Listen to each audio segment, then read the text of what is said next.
What's up, everybody? Welcome to another episode of Lifted Conversations. I have a wonderful person here, a sister, a friend, a auntie, a godmom, a confidant, your favorite person's favorite person, Danily.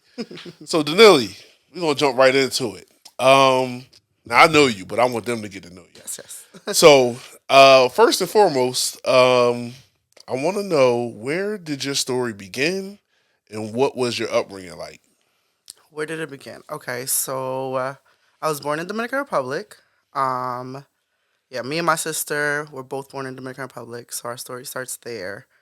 Upbringing was really solid. Both parents, lots of family around us when we lived in Dominican Republic, so that was a plus. After that, we moved around a little bit, so we moved to Puerto Rico for a while. We lived in the Bronx, and eventually we landed in Philadelphia. So I think the main difference of growing up there and growing up here was that family aspect. Because even in the Bronx, we had a lot of family around us. Where in Philly, at the time when we moved, we maybe had one family member, which was like a dad's cousin. So that was a big shift. Yeah. Okay. All right. So growing up, sometimes with all we've been going through lately, it can be hard to do this. But could you kind of paint a picture of, identify uh, who or what group of people had the most impact on you? Hmm. Okay. So the most impact, I know that for on paper, like Latin culture seems to be patriarchal, but it's really the matriarchy that rules it behind the scenes. So we come from a long line of women, and there is just technically just a lot more women in our family on both sides. Just really strong women that just get the job done in different aspects. So on my mom's side, to the point that even though my grandparents have passed away, my mom's oldest sister has literally put the entire family on her back. Like, not just immediate family and immediate siblings to her, there's like 10, 12 of them. Okay. But even like cousins and other people, like just a whole community on her back. Same thing with my dad. He wasn't raised with his parents. He was raised with his grandparents, Okay. who of course passed before I got to meet them. But his aunt is somebody who came to the United States and was working and would make sure and look out for him, and that's who I see as a grandmother figure. Gotcha. So yeah, Gotcha. Okay. So strong women in the line. Women who played significant roles not only in your life but in the lives of everyone within the family and, quite frankly, probably the communities they yeah, dwelled in. hmm Sounds like, so that's good. I mean, I'll say this just to say something in the midst of all of this in the interview, but it rings true with who you are and how you present yourself. yeah, So it comes across it. So you saying that doesn't surprise me that you come from a line yeah, of women, yeah. dynamic women. So I Yes. appreciate that about you. Next question is: as the younger version of yourself, hmm what did you dream about becoming? Ooh. Hmm. So I don't. At one point, of course, as a kid, you always wanted to be a career that you thought. Mhm. I always wanted to be a marine biologist. Okay, that's very specific. Very specific. It wasn't like no vet, no marine biology. I'm especially like growing up in the Caribbean and loving to this day. I like love the ocean, any body of water. If it's there, I'm there. But then I had a fear of sharks, so that it that didn't really come into fruition. Fear wasn't there, Yeah, but yeah. I don't think I had a vision of like career wise what I wanted to be. Hmm. I think with the women that I was raised around and alongside my dad will always kind of like tell me like the world is yours, like the world is your oyster. Um, I just knew that whatever I was gonna do, I just was gonna be intentional about it. It was going to be meaningful. It didn't need to be grand to be meaningful. Like I didn't have to be this big figure for whatever I did to be meaningful. As long as we were kind of just raised to with that community mindset. Okay. Like as long as you're contributing to your community, you're fulfilled, you have your people, people that love you and you love them well. that's always kind of just been the goal of what I saw myself doing. Okay. Yeah. So I love to hear you speak about your mother, whether it's something funny or whether it's something endearing. Hmm. That I've learned so much about her without spending the quantity of time around her. Yeah. And when I'm around her, it's as if we've been around each other Forever. forever before I was even like it's just like it's Yeah. almost like a universal like she just has that kind of presence. Going into your relationship with your mother and just how you see her, this is your opportunity to dote over her. Oh man. What is one of the things that sticks out to her, and specifically for you, Hmm. and her connection with you? What are one of the things that stick out to you about her regarding who you are today, who you were as a child, and Mm. her relation to you? What sticks out the most? I think with just how she relates to me, it's it's really like an unconditional love.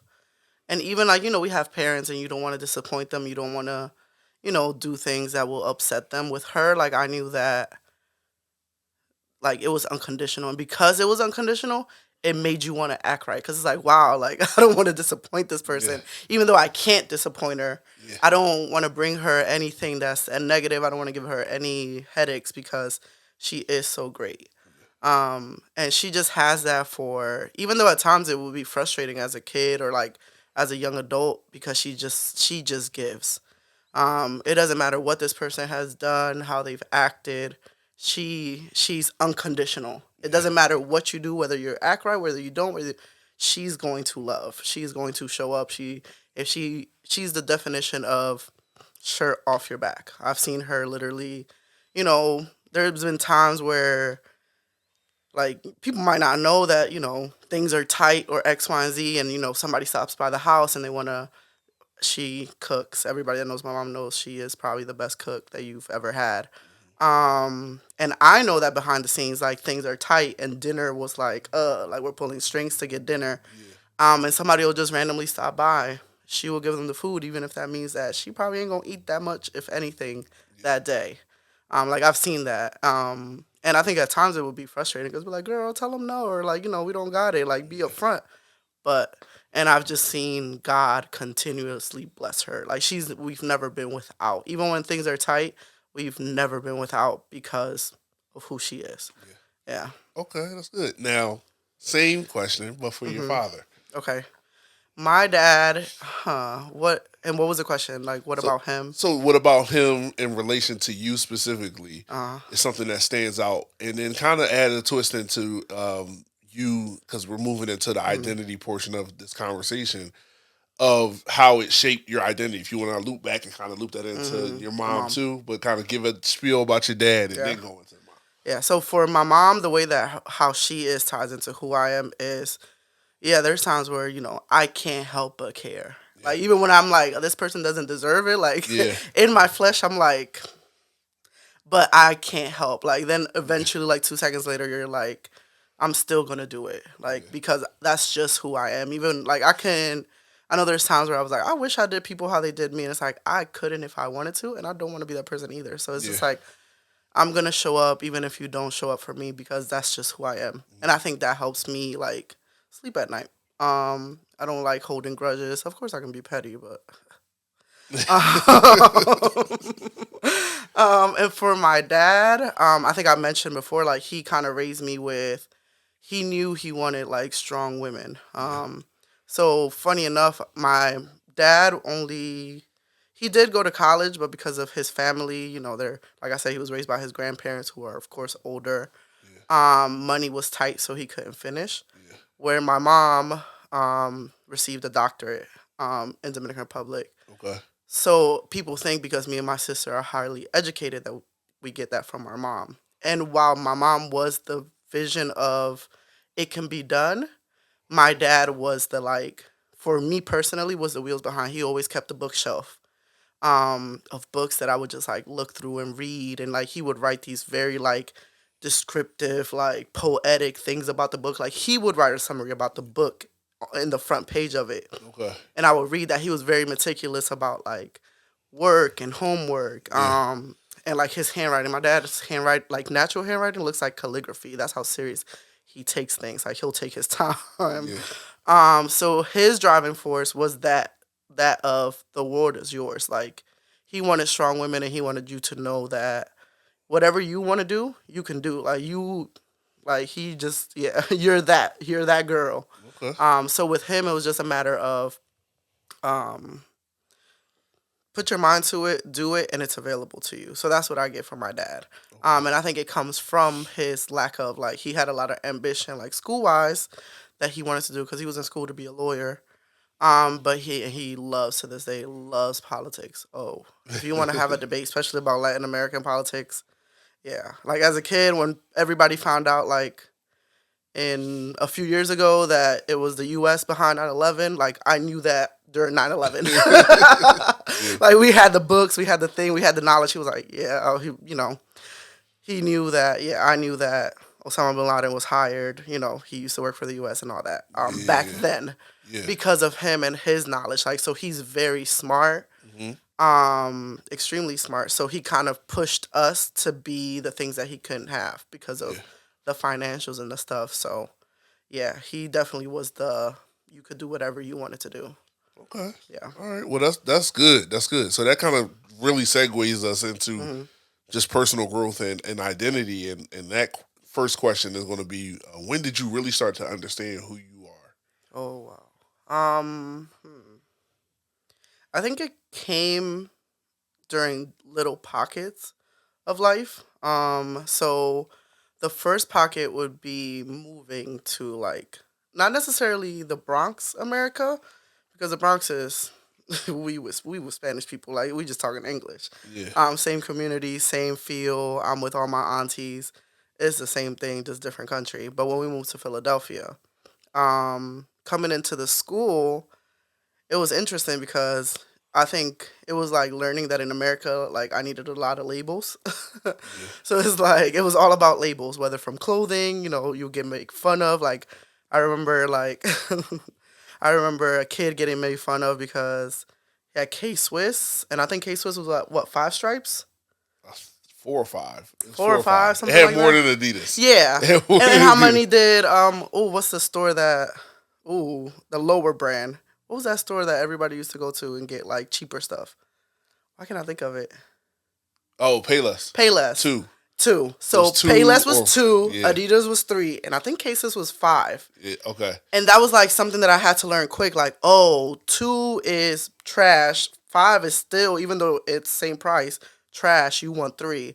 Like it was like a lot of like cultural, social learning things. And it's like, what are you? And Yeah. you'd be like Dominican. It's like that's not enough. What's your mom? What's your this? What's your background? What's your DNA? What's the percentages? It was just a lot, Yeah. Yeah. especially Yeah. coming from the Caribbean where we're all Dominican, whether you're from a Chinese background or Indian background or Yeah. just from the native land or European, you're just all Dominican. So it was just a lot of labels, a lot of labels. So I think that kind of was like, all right, so labels. So I had to like label myself early. So it's like, all right, you're Dominican, you're black, you're from Philadelphia now, like all these things. Yeah. Yeah. And Yeah. that was kind of like the first step, especially being Dominican with the like, I know black jokes. It's like, we been you was black. So yeah, so that was like the first pocket of like who you are label Yeah. wise. Um, I think in high school it came again, just because people were just getting into so many things Yeah. and it was just messy. So it's just like, so what are you gonna do? You're gonna play ball, or you're just gonna be yourself? Which I mean, I wasn't really interested in boys. Yeah. I wasn't boy crazy, thank God. So I didn't have those headaches. But there was times where you would probably need to like feel the need to like perform and be a part of that Yeah. just to fit in with the conversations that were going on. And it was just like, no, don't got it, don't feel it, don't like none of these boys. um, so it was just that was another pocket where it's like, okay, what are you gonna be? Are you gonna jump into the social thing, or are you just gonna be yourself? And I just stayed to myself, which paid off a lot. Okay. um, and then college wasn't too much because by college I feel like I was pretty confident in who I was. But another thing of going who I am. I think it's just, yeah, it's a lot of intersections in life where it's just like you see that fork in the road. Yeah. And it's like, one thing I always promise myself, because my mom had this friend, and not just my mom had a friend, like, as you meet certain women Yeah. throughout life where they just kind of have that chip on their shoulder. Yeah. And it's like, that's not really who you are. That's just because of your experiences. Right. Right. Right. Like, you're really a sweetheart. You're not this tough, rough person, but you got to put that off. You got to put the pit bull out so that people don't make it past the door, Yeah. and really see that. And I always told myself, I don't want to be that. Yeah. And I was like, even if it means getting hurt, even if it means like loving people is difficult. And that's something I learned like really early on. Like, people are going to disappoint you. Mm-hmm. People are going to let you down. People aren't going to show up. But loving people, at the end of the day, is like the most worth it thing of life. That's really what makes kind of like this thing worth living, is like the shared experiences with the people that you love. So I think it was always that. It will always be a fork in the road where it's like, do you want to get the chip on your shoulder or do you want to be yourself? And it's like constantly choosing being myself, even if that means it comes with some heartache, some difficulty, some frustration. So, Yeah. yeah. Okay, and one of the things you brought up that's really interesting to me was the identity of race, Mm-hmm. because we know, ethnicity and race are two different Yeah. things and everything like that. So, one thing, and you said, I'm Dominican and I'm black, and the joke is, that, black poppy, me know black, like that kind of joke, and Yeah. that's been going around a lot, especially with some black people saying this ain't our fight. You got the FBAs who I'm, whatever. If you want to think that cool, but some of their stuff is off too. But the thing that stuck out is that you said you were black. And so I also know, and I've been around some Latinos who would say that they were white, Yeah. and who would more identify and gravitate towards and like adamantly run towards the European side of the ethnic makeup, as Yeah. opposed to embracing the Afro side of the makeups. What makes you? And I know for a fact that you're definitely your sister. Like I know your sister does too. What makes you? And I think you said kind of like that's how we've always kind of seen ourselves. Yeah. What makes you and your family associate that way, opposed to the way other Latinos might associate more with the Eurocentric mindset? I think and don't get it wrong, like, I got aunties and whoever who do strive to chase that like European, and uncles who strive to chase that European standard because, it affects us. Colonization, they bought it. Yeah. They bought into it and want to strive to that. I think it was just, it's just kind of obvious. Like, I don't have anything in common with, like, when you say white, it's like, what do we have in common? What, there's no commonalities there. There's Yeah. no, history wise, you knew that we were the first boat stop. It's just kind Yeah. of, yeah. And even knowing that, of course, we have some European influence in our blood culture. Of course, I Yeah. ain't this light skin for no reason. Um, so knowing that you have, yeah, there is some, but overall, it's kind of like the one drop rule. It's like, if you got one drop, that's just what you are. And I think my mom's side is really like the one that we have always been very, very close with. Mhm. And they just don't even, that's not even a thing for them. You grow up with cousins and family members that look like everything from like more like Chinese features to, you know, lighter than me. But it was just kind of like that one drop rule where it's like, I don't, yeah, there's nothing in commonality with white people or white race. I So understand. it Yeah. was just, yeah, even when they make you check and they would put Latino next to it or make you be like, huh, why is that there?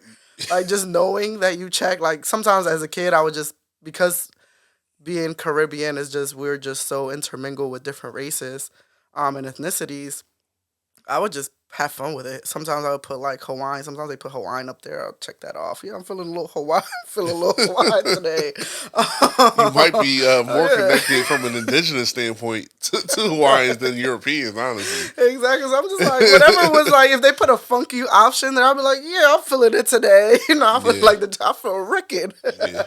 So it's just like, yeah, it just was never, this is never a question. Yeah. And growing up outside of the United States, you always have that view of the United States that I think a lot of people are now like learning, like a lot of Americans are now understanding. But because we weren't from here, we very much knew the history. We know the playbook because the play's been ran on us a few Yeah. times. And Oh like I yeah. said, my dad is historian, so I've heard the playbook. Yeah. Yeah. So I is don't it? think I know many black or brown men who are our parents' generation Hmm.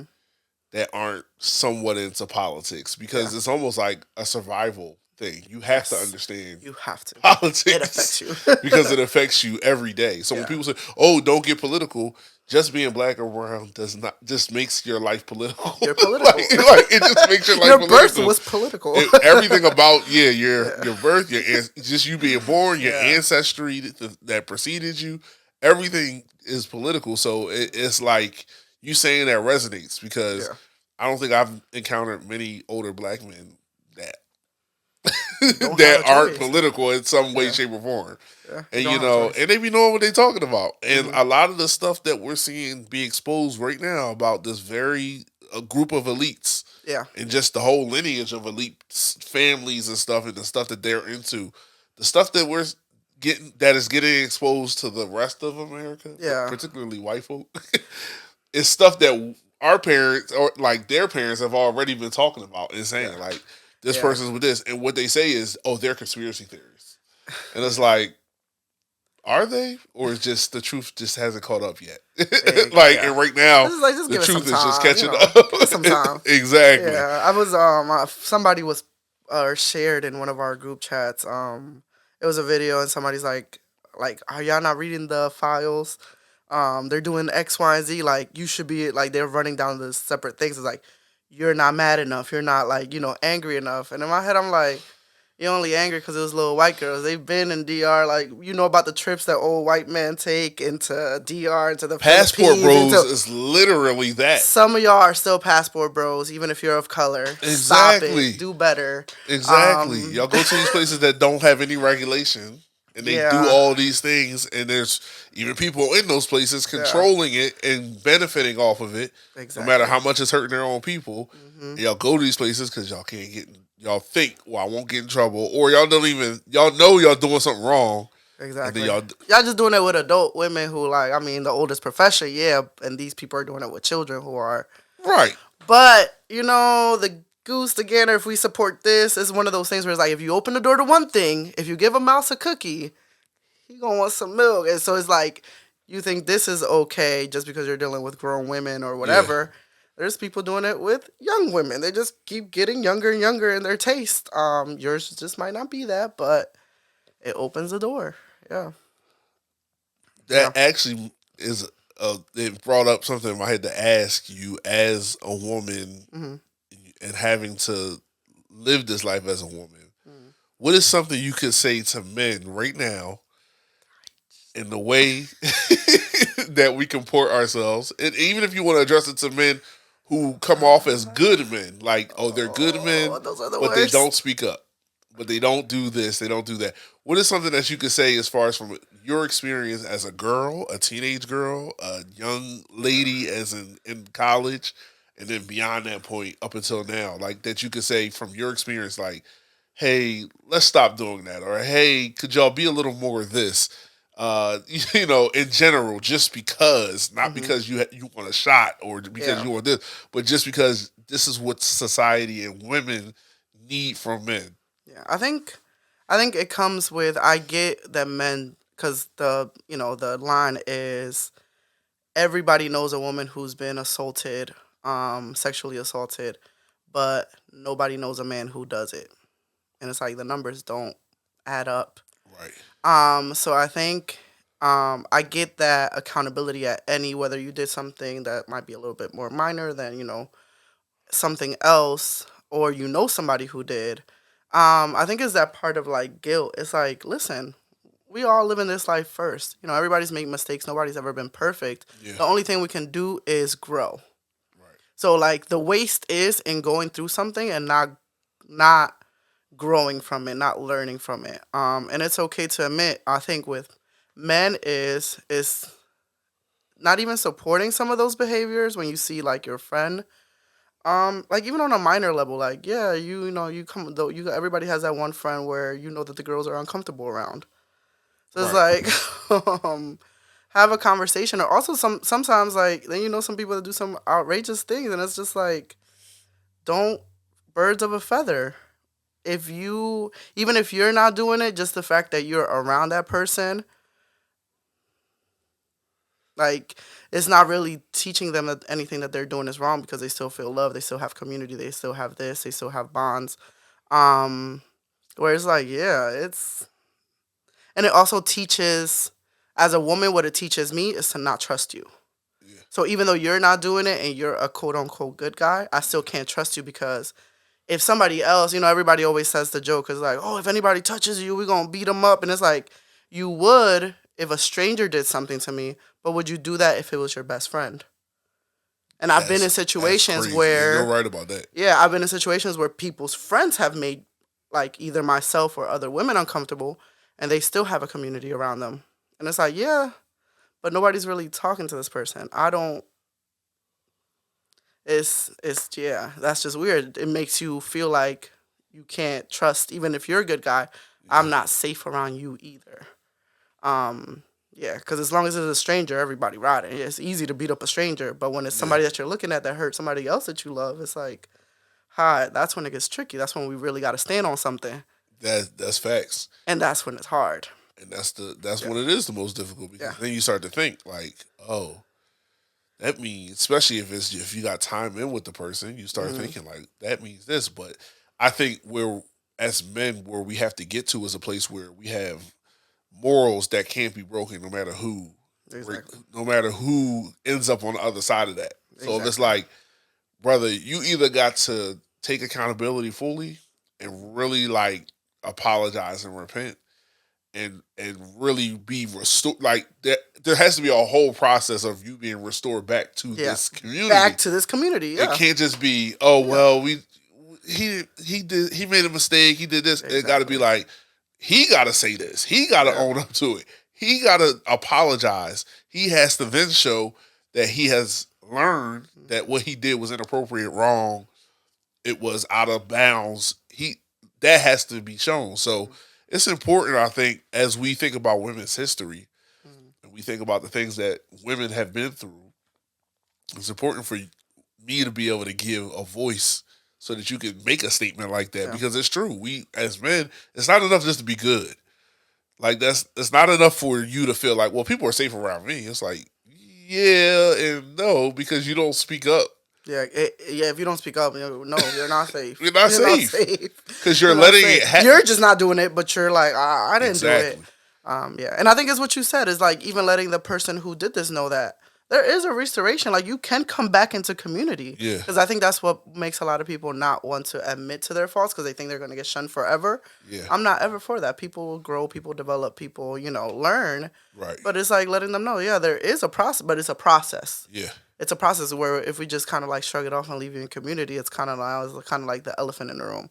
Everybody I knows. don't do elephants in the rooms. They Yeah. stink. They big. Either the I hear elephant that. got to get out or I hear I'ma that. get out. Like somebody got to get out the room. So yeah. Okay. So now we want to talk about your journey towards your current career. hmm So first we'll start with what do you do and how does that look on a week to week, day to day kind of basis? Okay. So I am a pediatric speech and language pathologist. Okay. So week to week, basically, I see kids from birth to 5 years old, or until they go to school, because some 5 year olds are still, because of birthdays and stuff, don't go to the school yet. Yeah. So I see kids there, and it's called early intervention. Okay. So it's basically us knowing that there is a need, especially for me, a communication need in their development, Okay. and trying to give them tools, give them and their parents, wherever setting they're in, whether a daycare setting or early learning childhood center setting, giving everybody the tools, child included, to hopefully bridge that gap, especially before they get into school age. So week to week, I have about. You can see the kids for early intervention. You can see the kids in their least restrictive environment. So that means if I'm a stay-at-home mom and my child is with me, during the day, Mm. we will see the child at home. Okay. Or sometimes you can meet the parents at a playground, anything that you're doing. But also for, a lot of us are working. So it's also going to centers to see the kids, whether it's a daycare center or early childhood learning center. Okay. So after the pandemic, I used to go into the homes and have a mix of both. But since the pandemic, I've been more center based. Okay. So I go to about four centers. Three are in North Philly, and then one is in South Philly.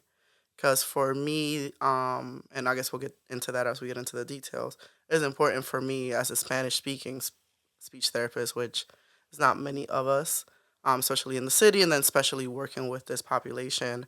It's important for me to help specifically our kids, like black and brown kids. Yeah. So I have a caseload of mainly just that. Okay. Mhm. So, how did you first get into what you're doing today? Oh, okay. All right. So after high school, I'm good with numbers. I had a really influential, I guess she was like algebra. She taught math. Like she was all types of math teachers. She was a woman of color. She was Indian. And I was really good at numbers. So of course, you know what we do as women of color is like we always want to see more of us. Yeah. So she really pushed me and was like, "Yeah, you should look into accounting. You're really good." So I was like, all right, cool. Numbers was easy for me. So I went into Westchester actually declared as an accounting major. Okay.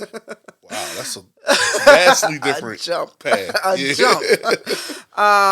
And I got there and remember, it's like my most vivid memory of like first week of college. I went into my accounting class. You know, the teacher, especially when you're at that 100 level, give a little spiel about who they are, what they do. Yeah. So it was our accounting teacher, and she was a female. And she described it, and I was like, that sounds so boring. I was like, you sit, because she was like, above certain people. So I was like, so Yeah. you sit in a room and crunch and look over numbers that a whole pit of people already looked and crunched over. Yeah.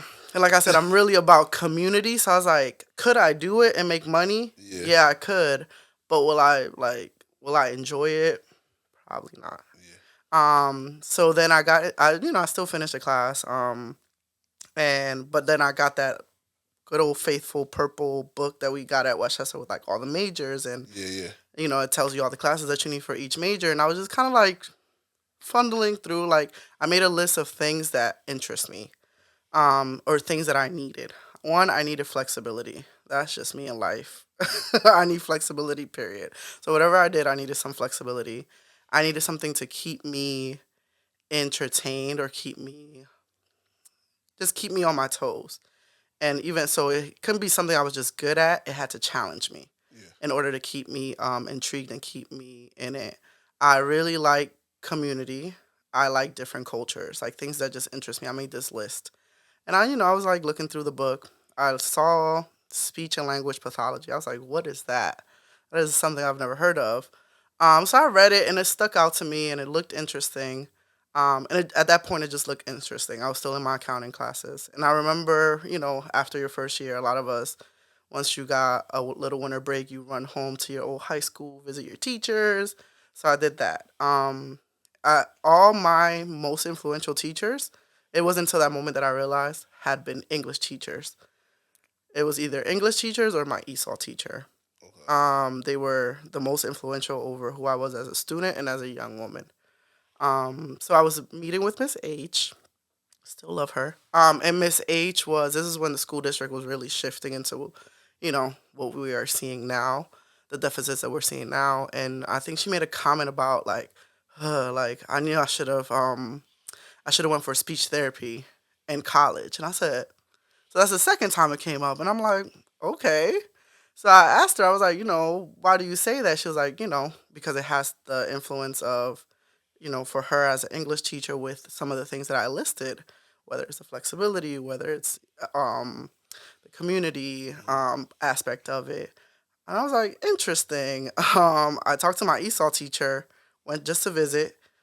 Speech therapy got brought up again. And I'm like, that's when you'd be like, and at this point I wasn't a believer, but it was like, okay, Yeah. something above. I'm getting the signs, Right. okay. Right. I've never heard of this before, and now I just keep seeing it everywhere, Yeah. or like in unsolicited. So I took one of the intro classes, and I liked it. I enjoyed it, and then I took linguistics. Linguistics is probably like, yeah, I know we complain about the science and the maths that are difficult, and math is only difficult because the professors at Westchester.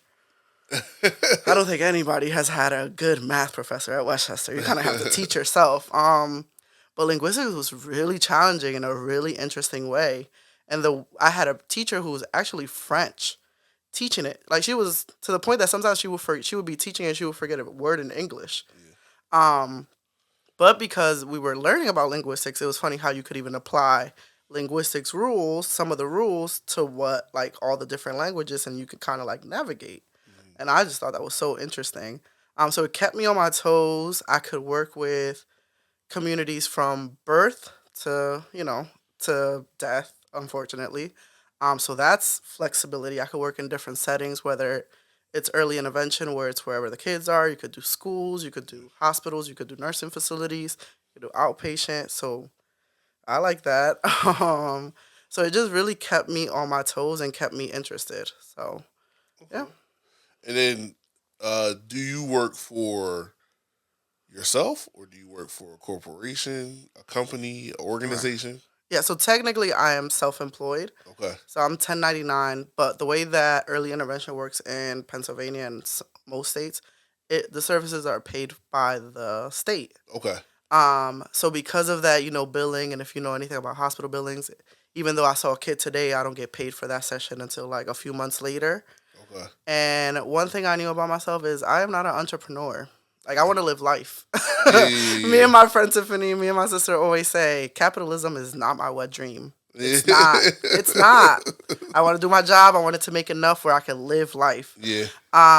So that, and of course, there's routes to doing that where you can work for yourself, but it's a headache with billing and waiting and I'm not fighting with, these corporations to like get paid for a session that I know I did. Okay. So there's a company who will get the caseloads and pays me up front for the sessions that I did, but I'm still 1099. So I Okay. can deny and accept whatever cases if I'm seeing a kid and Gotcha. for whatever reason it's not working out, whether they're just like absent a lot Mhm. or not there, I could give it back. Whether we're not gelling, I could give it back. Yeah. So I can pick however many kids I want to see. And what I don't, I have the flexibility of schedule. So yeah. Okay. So it's a little bit of both worlds. So what was your major in undergrad? And Hmm. then but talk about your major in for grad school as well. Okay. So both of them were speech. I think in Westchester, the major used to be called like communicative disorders, Okay. which is speech therapy. And then at Howard, it was communicate. Yeah, it was speech language pathology. Okay. Yep. Okay. Hmm. So what was your so let's give a little bit. So we just to let y'all know, we went to college I together. was together. She is part of the reason why I'm wearing this ring because her best friend is my wife. Just to let y'all know. Just so y'all don't get confused at why I'm saying that. Yes, yes. She set that all up. She was like the I fairy just set it up. I godmother. just set it up. I'm just like, girl. She was like magic. You better get him, Diana. You better get him. No, but so we went to school together. But I want her to give her experience in undergrad and just on her, just to kind of share her journey toward and then grad school towards Hmm. working in the field completely Yeah. and how that impacted you. So undergrad Westchester, as we know, is a PWI, which didn't bother me none. We had our community. I don't know about how things are now, but we strong to this day. To Yeah. this day is gang gang. So it was interesting because in the field, of course, like yeah, there. I think the percentage of black SLPs are what is it, 2%? I think we were just talking about it on a phone call with some grad friends. Yeah, it's like 2% of us.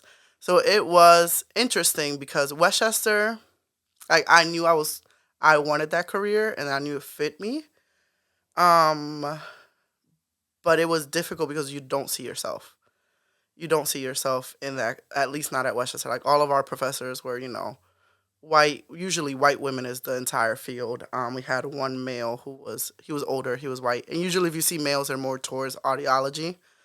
There's always an audiology teacher that's a male.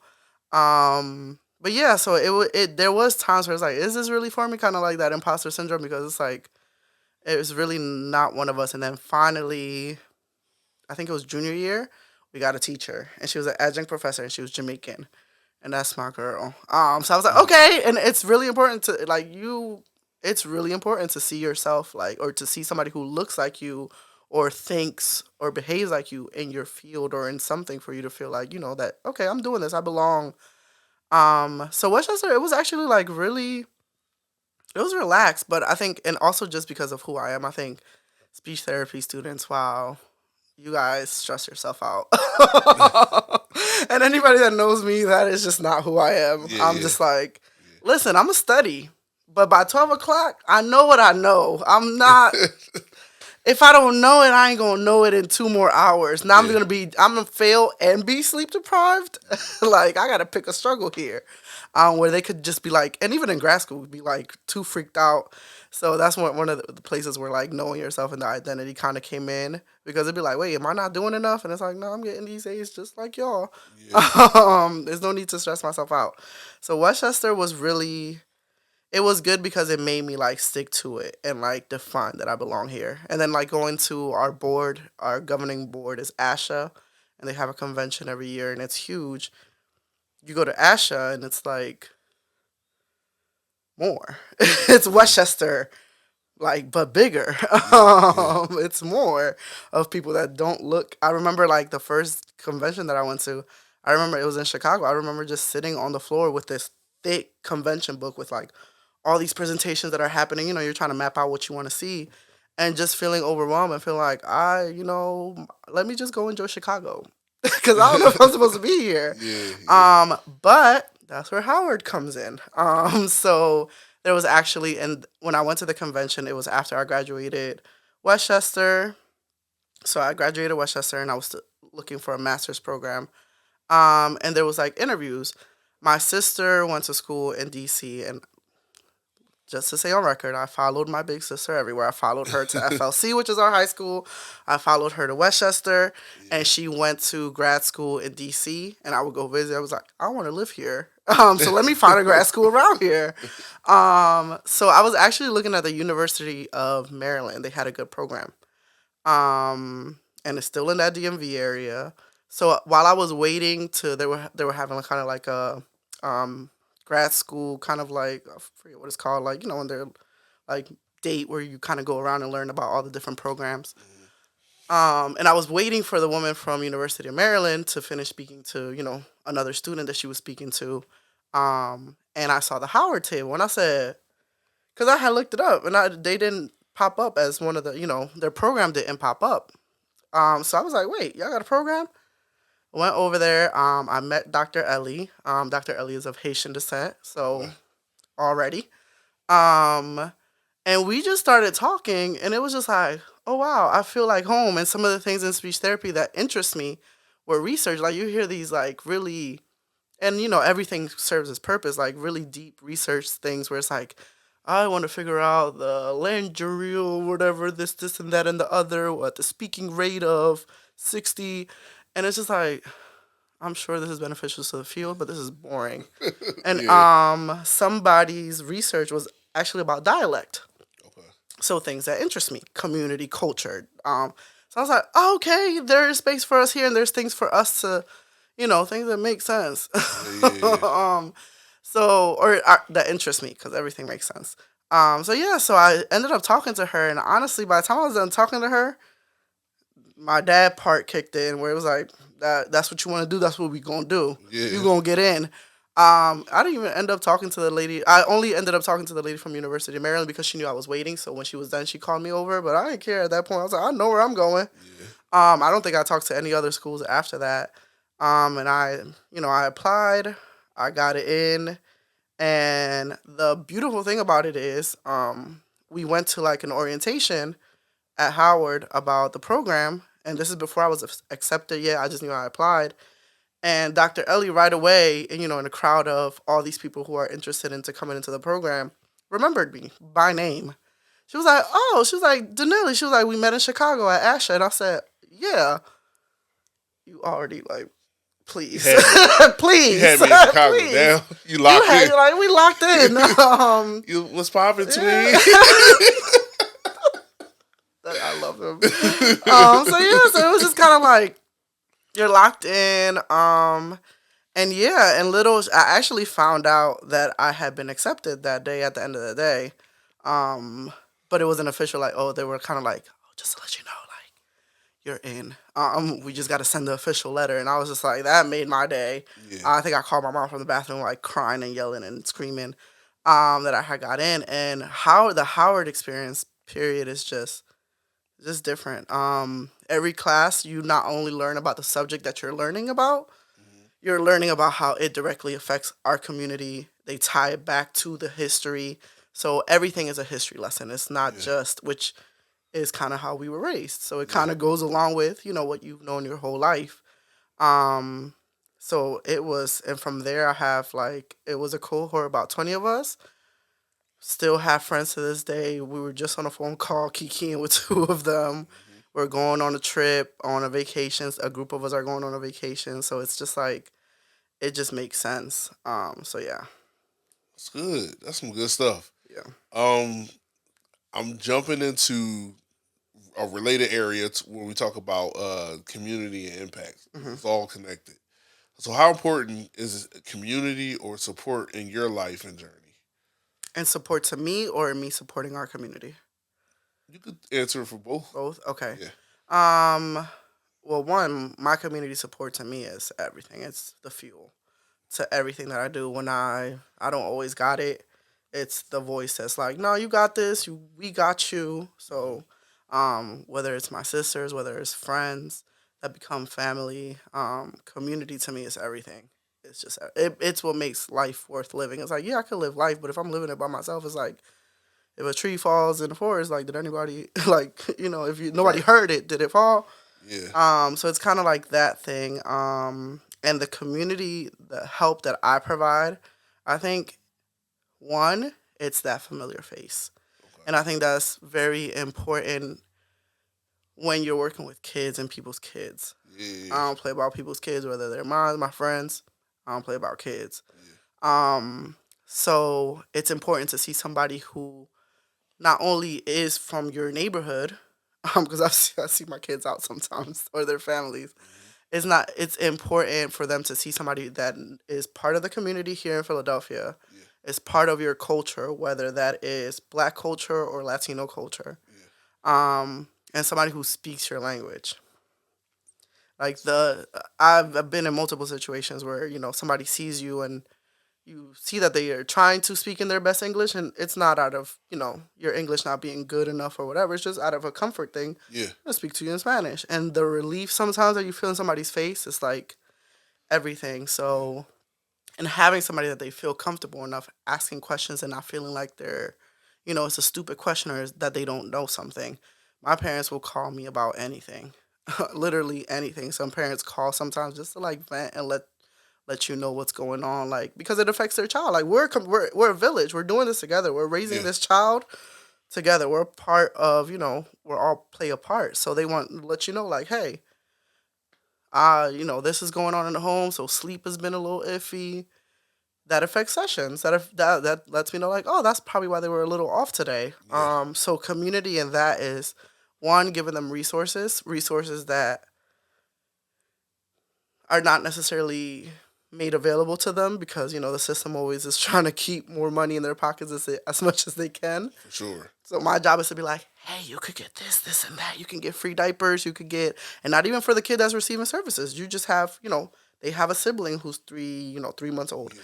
There's this service that you can get, free diapers. Those are expensive. So just a community, that part, and also just understanding a lot of kids, especially now, we see a lot of kids there is an increase in diagnoses, whether it's spectrum, whether it's behavioral. Mm. And sometimes, so the way that it works is either you as a parent have a concern, a teacher has a concern, or the primary care giver or doctor has a concern. And the child gets then referred to either for 0 to 3 in Philadelphia, it's ChildLink or Elwyn. to get evaluated. And they do an evaluation, but with kids, especially kids from our culture, stranger danger, you don't speak unless you get spoken to. It's speech. So that affects how they test. Yeah. And we know that, and we learned all the disparities, even in testing. Like at Howard, it's one of the main things that we focus on. Is like, yeah, this was the norm of this test was all these little white kids. Yeah. Is not really meant for us. So you got to do other things to really test and give a proper representation of the child. They don't have, sometimes the people who are doing the testing don't have that much time to do all of that in 1 hour with a kid. Also, you're going to meet a kid once for in an hour. That's not a true representation of who they are and the skills that they have. Right. So it's my job. There's times, and then on top of all of that, you add language barriers. Some of these kids, especially because they're so young, are home. They've only been spoken to in Spanish. You tested them in English. Yeah. Like, yeah, they know some things and like certain songs and whatever in English, but everything that they understand is Spanish. So yeah, so that's kind of where I come in, is to like help give resources, but also weed out who has been improperly um, not diagnosed, because at early intervention age, they don't give them a diagnosis. It's just a delay for the most part.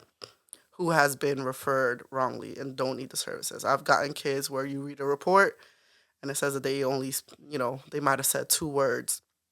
I meet them. This child is telling me everybody's business. Everybody's business. I know the whole block's business. And it's like, oh, one, they see you look like a family member.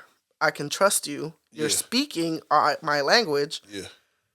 Yeah, so it's like it just opens up way more, and I can be like, okay, probe and retest them properly, knowing what I know, and if they don't need to be in the service, get them out, because with the school district, I'm gonna say it, kids with IEPs are money. Like, Yeah. they get money for that, Yeah. so they try to keep you on an IEP or those services as much as they can, because of that. Some of our friends, we joke that, it'll be a kid in high school with like an articulation goal, and it's like, do we care that he can't say, he's doing the WL replacement, or are they thriving educationally? And if the answer is yes, then it's like, how much does that matter? But it's because to keep you on an IP, to keep you on a caseload so that there's money. So my thing is and there's also the stigma of it. We also know the stigma of having, which, an IEP, if needed, is needed, but Oh yeah. if it's not, and it could also have an adverse effect, Sure. socially or educationally to you. So it's like to get you off before I send them off. It's to equip them as best as I can before I send them off to the big bad monster that's the school district. And it's like they may still need an IEP, Yeah. but it may need to have something different in it. Something, it's like, oh yeah, there's something here, but just not that. Exactly. Yeah. So now you're leaving. So leaving a past diagnosis in is basically misdiagnosing in the present and the future, Exactly. which then takes you away from what they may actually need help with, Exactly. and it may set them back to the past diagnosis if you're still treating them For the same something way. else. And it's Yeah. like you said, it's a game. Part of the issue is using IEP students for that extra funding. Yeah. I know that all too well working in those systems, and because parents, like, I had an IEP in high school, and but my mom was very active, Mm-hmm. and she was present, and she worked at the school Yeah. for up until my junior year. Or she works, and then my senior year she works at a school, so she was working the same hours, so she was able to come see about what was going on, What's going on and in if it live? was being implemented the way it needed to be implemented. Mhm. What I needed really was extra time. Yeah. That was basically what my accommodations, Mhm. where it was like extra time to do tests, extra time to turn in like papers and assignments and stuff like that. Yeah. That's the stuff I needed. So it was like she made sure, no, you're not just throwing my kid in special ed like And classes. not really giving them the And things not- that an IP that says that he needs. Exactly. Just throwing them in there to be in there. Exactly. And I'm not Exactly. making any progress and undoing the 3rd to 8th grade private education that they gave me to help me get up to my level, Yeah. which by 8th grade I was reading on the college level. Mhm. And she was like, I'm not going to let them undo The all work that's that already been done. time we put in there and that they got you to a good spot, and then they just say, well, he comes in with an IEP, just throw him in this resource like Exactly. area with the special ed students. Who, like I was in some time, like I think one point I was in this like class where people they're reading on third and fourth grade level in high school, and I was like, he should not be in Yeah. that group at all. Like they need help, and there's nothing against them, but Yeah. it's like my son is at a college level. He's beyond high school level Hmm. reading. He just needs extra. He has ADHD. He just needs extra time. So Um, to your point, it's important that that be correct, and so it's good that you're yeah. in that space, and because you come from the community that you're Hmm. serving, you actually care. Yeah. So that's what I'm getting from just you being in a field that we're so underrepresented in. Hmm. There's things where you'll say to the parents, because a lot of times parents, because they don't feel like they know, Hmm. they just take whatever the expert is They saying. say, yeah. So if they don't have a trusted expert there to say, hey, your kid doesn't need that. Yeah. Like your kid needs this. Exactly. And like this is for somebody who's at this level. Your kid has progressed to this level. So Hmm. don't let them put him over here. Don't let them put her over here. Exactly. This is where they need to be at. Yeah. This is what they need to do. And even just showing them like it's okay to have an IP because I know sometimes culturally there could be a stigma against it. Yeah, yeah, And rightfully so because we've been used as hamsters all our lives yeah, as yeah, as yeah. a people. So yeah, but just letting them know is like no, it's nothing wrong with it. And here is what you these are your rights. These are the things that you're allowed to get the benefits that you're allowed to get. These are empowering the parents is also teaching them like empowering them about the system and about what they can you can disagree at the end of the day we can have a whole meeting about all these goals and you don't think so you can say no Right? you're the expert on your child it's your child Yeah. and just letting them know like sometimes even for the Latino culture especially because if they're migrants or immigrants they can feel like they don't have rights or they can like you said oh you're the expert you just give it over to the expert it's like you know your child you tell us tell us what's going on at home too what do you need what do you want what are concerns that you're having because Yeah. we might not have any concerns at the school they're at age level, but at home there's some other difficulties that you're having. So it's all about information and resources and educating. Okay. So kind of continue in the same light. Are there people you feel especially grateful for along the way? Along the way of life journey or career. Life, career, wherever you want to go with it, Oh and it could man, be, let's say, up to three people three people. that you Oh want to man, oh just give a man. shout out with, and not that the other Oh yeah, not that the others four don't. Yeah. and beyond don't matter, but Uh, just something that pops in your head, I guess. okay, the three would be, of course, my parents. Like I mentioned already, my dad for like letting me know like the world is yours Mhm. and my mom for being the example that it can be done. I know there was times where in grad school you have to memorize so much stuff. Yes. And I just remember I think it was specifically like a dementia test, and it's all these types, and there's like slight variations depending on the very slight part that's affected versus not affected. And I was just stressing, and because she has a background in medicine, she was like, "All right, well, she just started asking questions, and before I know it, I ran through the whole thing. And I Yeah. was like, "Oh, you know," so she was like, "Oh, so you know it." I was like, "Oh, I didn't even know that's what we was doing." So them two for sure. Mhm. Always and forever my sisters. I have a biological sister which Yeah. is Lidani. And then I have a sister like just life made us sisters, which is Tiffany. Yeah. And those two are like where my dad tells me that I can do anything I want in the world. They're like kind of like that safety net. Like I could do anything because I got a hitter to the left and the right of me. Like anything, I hear anything, that. anything in life I can do because I have them too. I run everything. I know they get tired of me calling them. Yeah, and it's not stopping. I'm calling them about every little thing in life. It's just important to have that support and to just be seen fully because your Yeah. parents know you, but we keep stuff from our parents whether we don't want them to worry or stuff like that. Yeah. They know everything. Lilani's been there before. I've been there. There's stuff that she knows about me that I wasn't, I don't remember because I was just too young. Yeah. So she knows me forever.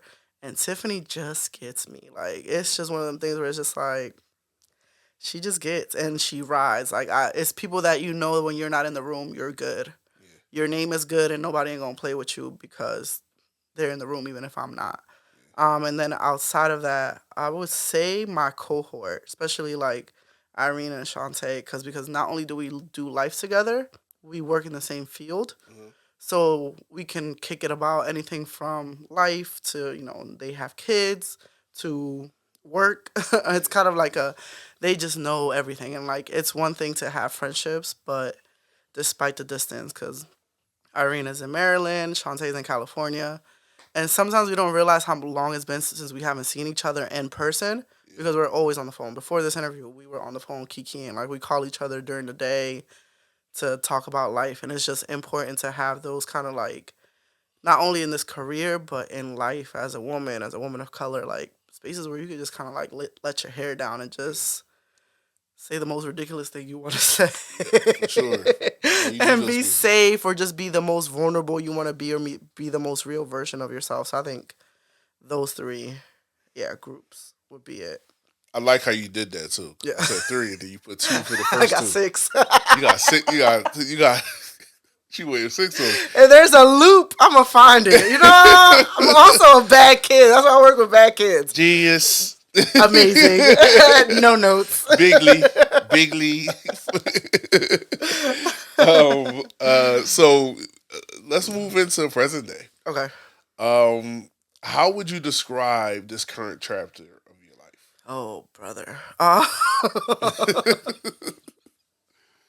I think this current chapter is like, oh, it's almost like a relearning, like a return. I think in life, like you go through experiences and like as much as you can, you try to stick to, your identity of who you are.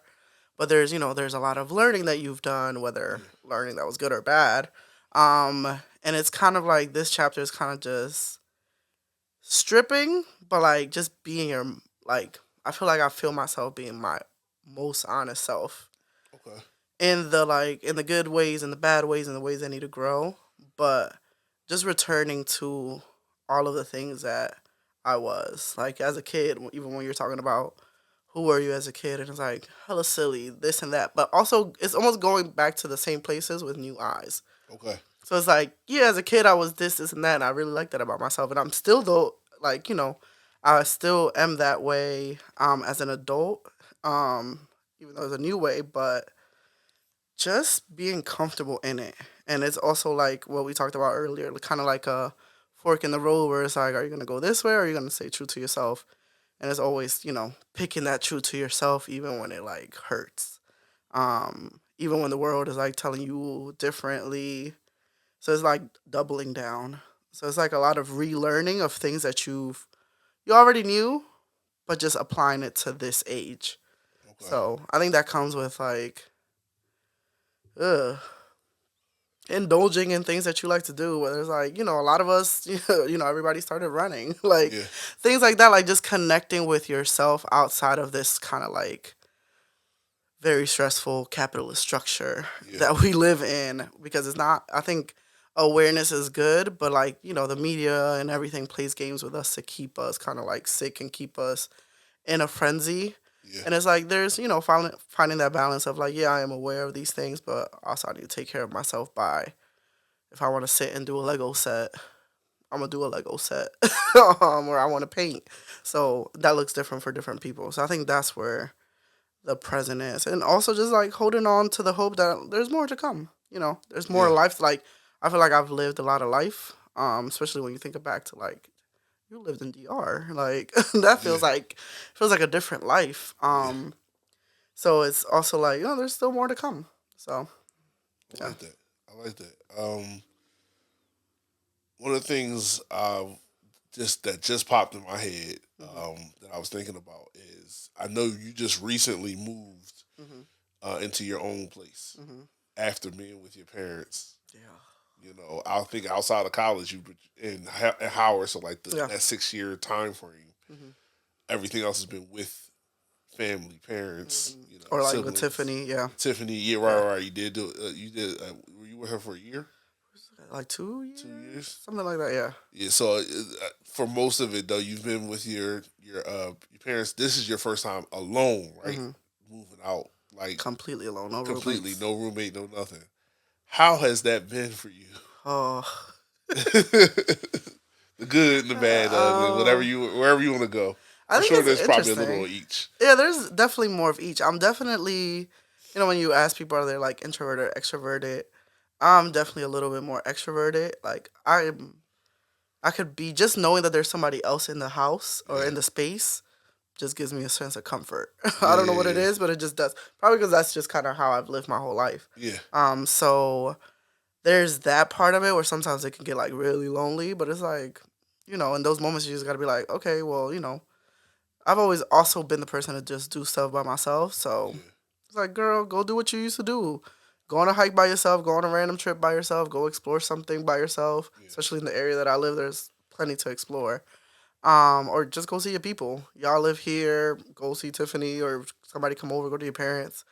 So just that reminder is like, yeah, you might feel lonely, but you're not alone. right, right, So I think that can be lonely, but it's also like just freeing. I think just having a space to yourself is, and it didn't hit me how necessary that was until I had some friends share like, wow, I wish before marriage or before becoming a mom and all those things, that I lived by myself. I've never fully lived by myself. It's yeah, always been with either parents or like roommates. Like I wish I had that time. Like I don't know who that is. I don't know who me living by myself is. yeah, So yeah, it's like I have the chance to explore that. So it's beautiful. Sometimes if I'm up and I could just get up and go paint in the living room. I yeah, could have a dance party at any random moment. I can cook. I can not cook. It's just it's interesting. I think you learn a lot about sitting with yourself, mhm, and I think that's one of my favorite things. Is kind of like learning myself yeah, because at the end of the day, I'm ultimately responsible for myself, and understanding me. So it's given me a higher sense of understanding, and when like certain feelings come or certain things come up, I can sit and process and be like, huh, what is it? Where does this come from? What does this mean? What are we gonna do with this? So I think it's very, very interesting. I like it. I think everybody should, if they have an opportunity, live completely by themselves. okay. Yeah. That doesn't which the way you describe it and the way you kind of put it together with how some of your friends have said like they just don't know that person Yeah. without anybody else in their space. They get to dictate their whole hmm space, who comes in it, who's out of it. Yeah, because even if you have like a roommate, they might bring some people over. Even like I remember, like when I lived with roommates or a roommate's like decor, it's almost like a custody battle. It's like who buys the couch because then when we move out, who takes the couch? Like Yeah, you yeah, like this type of view, I like this. yeah, Like it's like even in decor wise, it's kind of like interesting. for sure. Yeah. So this next question is a two-parter. hmm It's first part is yes or no, Okay. and then that'll dictate the question then Okay. afterwards. So, are you single? Yes. You are. Yes. So, how have you viewed your singlehood now in this phase of life? hmm Um, what are some things that you've kind of seen about it? hmm There's so many different. Everybody's, I feel like, looking for a relationship. Yeah. I remember being single and wanting to be in a relationship, like not even enjoying being single for the time that I Yeah. was single, really kind of looking for that next relationship. And so in this season of life, hmm far more mature than you were 10, 15 years ago. hmm Um, and just living on your own, single, not having anything attached. How are you viewing that? How are you utilizing that time? hmm I think it's interesting. I think the most important thing for me is being honest and communicating. Okay. So whether that is being honest and communicating like with myself or if I'm talking to anybody about, hey, this is where I'm at. I think that saves a lot of headaches. And also just giving room for people to, but also like it's almost like knowing, but also giving space to what could be or like the future. It's like knowing what you are capable of in the moment or what you're looking for, but also like leaving it open to be like, okay, something could come along, something could not come along.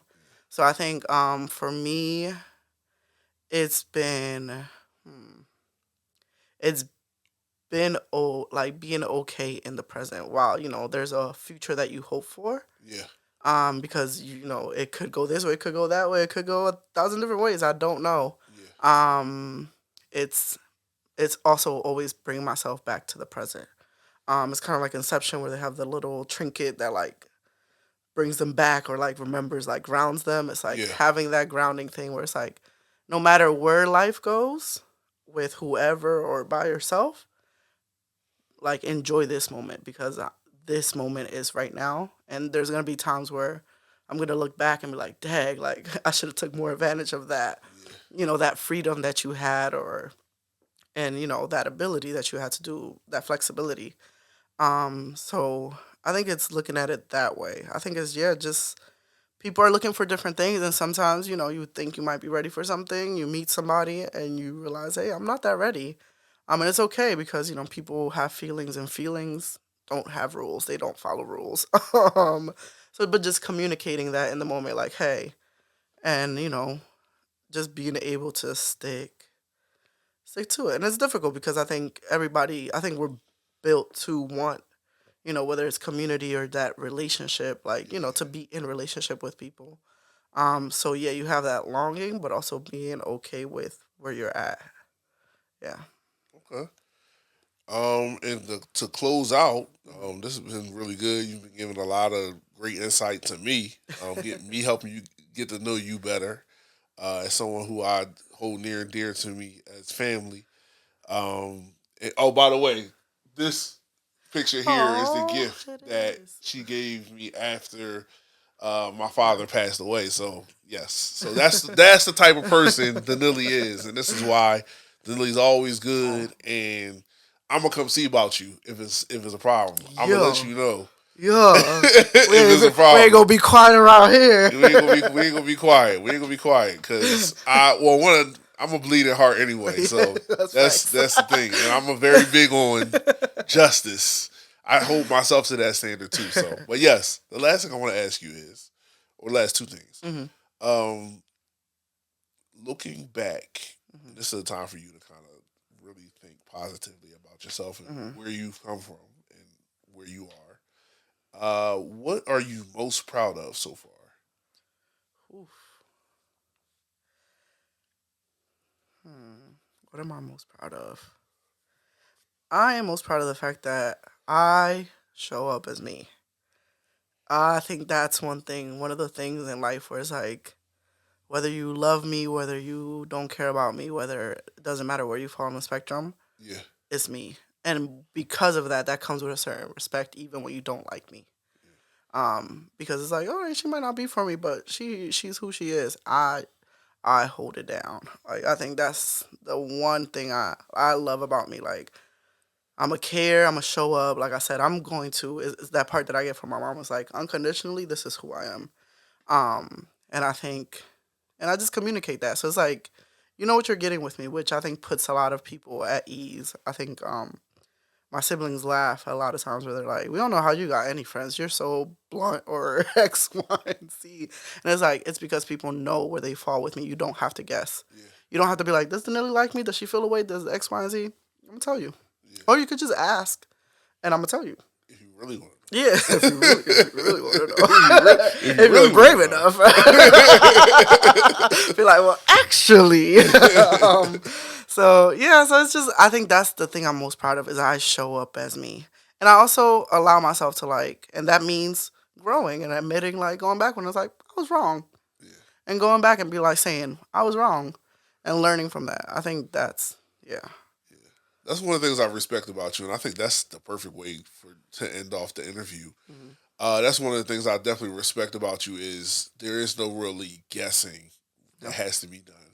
If you want to know and don't know, you can ask, and likely you might already know. If I would say if you're already close enough, you're gonna know because to me, I think what happens is people start to withhold stuff Hmm. because they don't. You're afraid that people won't be able to handle it. Hmm. But for me, I'm like, if we locked in, we locked in. We locked in, If yeah. you offend me and I need a break, I'll take my break. Like, and then we'll come back. Yeah. If I do something offensive, I hope that if I'm able to come back with an apologetic heart, repent, Hmm. and learn from my ways, we can come back from that. Yeah. That's how I see that being. It's like there's certain people in my life that I'm like, they're gonna be with me always. Like no matter For what, there life. is no like Yeah. getting away from them. Even if I'm offended, Yeah. we gonna work it out at some point. Something drastic would have to happen, and those drastic things, I'd like just That know would be out of character. it would be That just would way out be of character for either Yeah, at person. that point, So, we're like a psych eval. What happened? Where did they broke? yeah, yeah. So and you're one of those people for me. So I really Yeah. appreciate you coming on. I wanted to be able to celebrate Women's History Month Yeah. with women who are making history, which you are, while also to me that's also honoring the women who made history.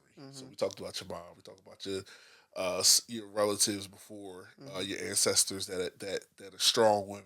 We talked Hmm. about different people, but we can also acknowledge the women and yourself who are making history in this month. So I appreciate you coming on, Yeah. and I look forward to just continuing to see your life blossom as you keep going and Chaos. growing.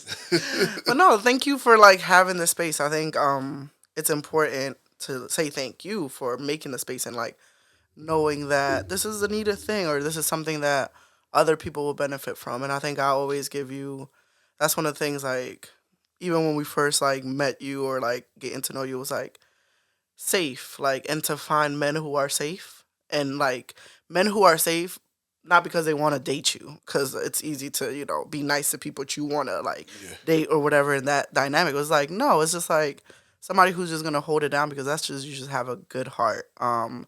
I think that's always been very very important, and somebody who's always willing to learn, willing to like question. We could yap for forever For sure.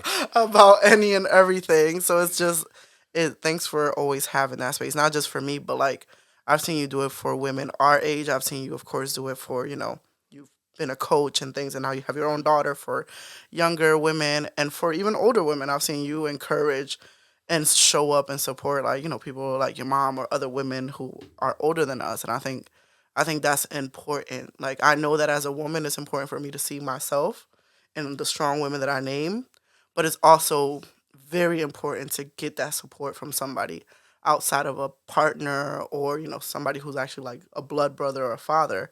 Yeah, I think that's very important in the community too. yeah. It's I very appreciate important in the community. that. I appreciate that. Yep. So that wraps this episode of Lifted Conversations. I'm your host Levi, and my guest Danily, not really a guest, my sister Danily, in the building with me. Happy Women's History Month. Make sure you celebrate a woman in your life, on your job, on your Uh, just let them know that they're doing their thing and that you got their back just because hmm of And who we they like are, not because of flowers. what they can offer. Just make sure because. make sure you're giving out flowers appropriately, though, fellas. Both. Yeah. Don't be Oh, giving yeah. out flowers to women you ain't got no arrangement with. Oh, no. Every Encourage- woman don't want flowers from you. Remember that. All right, don't be creepy. All right, have a good one.